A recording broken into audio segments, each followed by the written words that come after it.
मैं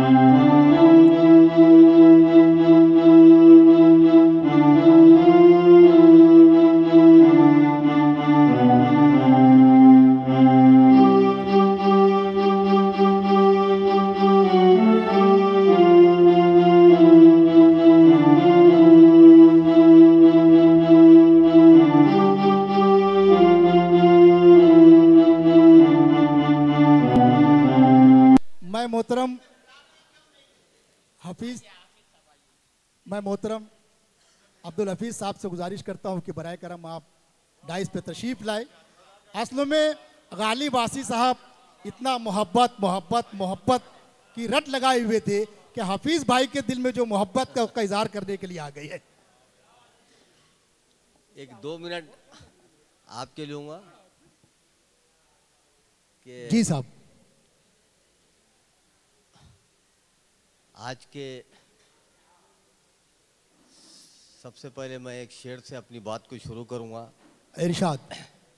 वसीम साहब का ये शेर है कि कौन सी बात कब कहाँ कैसे कही जाती है, कौन सी बात कब कहाँ कैसे कही जाती है, ये सलीका हो तो हर बात सुनी जाती है। क्या कहने साहब, वाह वाह वाह वाह वाह।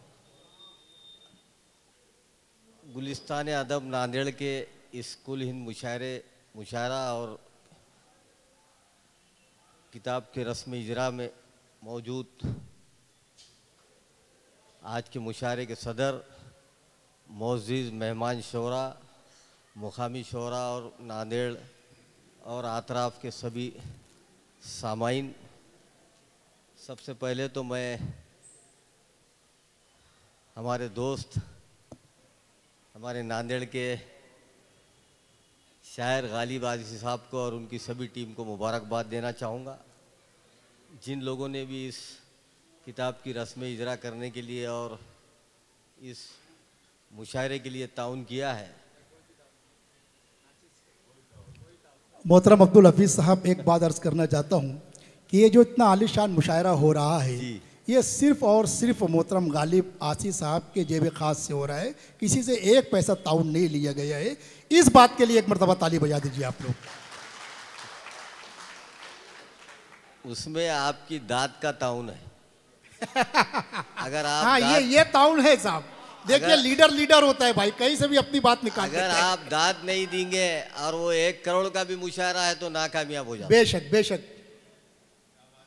तो आपके दाद की ज़रूरत है और आपकी हाज़िरी की ज़रूरत है। ऐसा नहीं है कि 1-2 शायर को सुने और जाए, क्योंकि नांदेड़ शहर में बहुत कम मुशायरे होते हैं।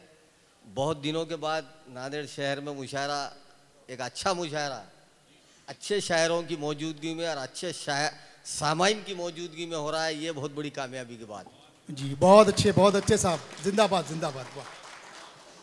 मैं बोलना इसलिए चाह रहा था कि कोई भी किताब के रस्म इजरा हो तो उसमें किसी ना किसी ने बात करनी चाहिए, क्योंकि एक शेर लिखने में घंटों लग जाते, एक गज़ल या नज़म लिखने में कई दिन लग जाते और एक किताब लिखने में कई साल लग जाते। गालिब आसी साहब ने अपने ज़िंदगी के कीमती वक्त उस किताब के लिए दिए, उसके लिए उनका शुक्रिया भी अदा करना चाहूँगा। और नांदेड़ शहर में कई हमारे बड़े बड़े शायर हुए, लेकिन गालिब आसी साहब महाराष्ट्र में नहीं बल्कि हिंदुस्तान में कहीं भी जाते तो मुशायरा लूट लेते हैं। हमारा जब हिंगोली ज़िला हुआ था 2001 में, तो तकरीबन 14 या 15 मुशायरों का नज़्म हमारे गालिब आसी साहब ने किया था। ज़रूर मैं कन्वेनर था, लेकिन शायरों की लिस्ट, कौन से शायर होना, कौन से जेंट्स लेडीज़, कैसा मुशायरे में उसको कामयाब करना, निज़ामत किसकी होना, ये सारा मुशायरा करना इतना आसान बात नहीं, बहुत मुश्किल काम। हम तो 2 घंटे बैठ के मुशायरा सुन के या 3 घंटे मुशायरा सुन के चल जाते, लेकिन शायरों को लाना, ले जाना, रुकाना, उनके सारे इंतज़ामात करना, इसमें जो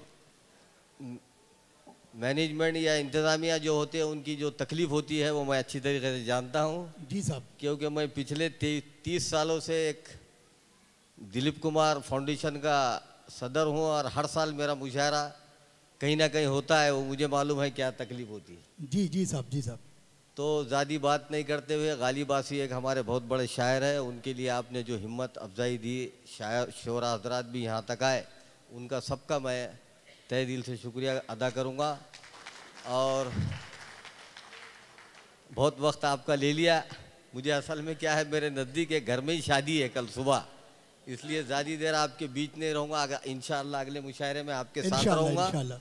और हमारे जो नाज़िम मुशायरा है, उनसे भी एक गुजारिश है कि आप अपनी जगह पे कायम रहिए। जी जी जी, यहाँ पर माइक पे आपको आने की ज़रूरत नहीं, नाज़िम जो है अपनी जगह पे कायम रहा तो मुशायरा कामयाब हो जाता। नहीं, असल में साहब मैं एक बात बता दूं कि कभी कभी यूँ होता है कि कोई सीनियर शायर आ जाते हैं तो बेइज्जती होती है नीचे। नाज़िम में मुशायरा से बड़ा कोई शायर नहीं, नाज़िम में मुशायरा ये शायरों से बड़ा होता है, और नाज़िम में मुशायरा ही मुशायरा चलाता है।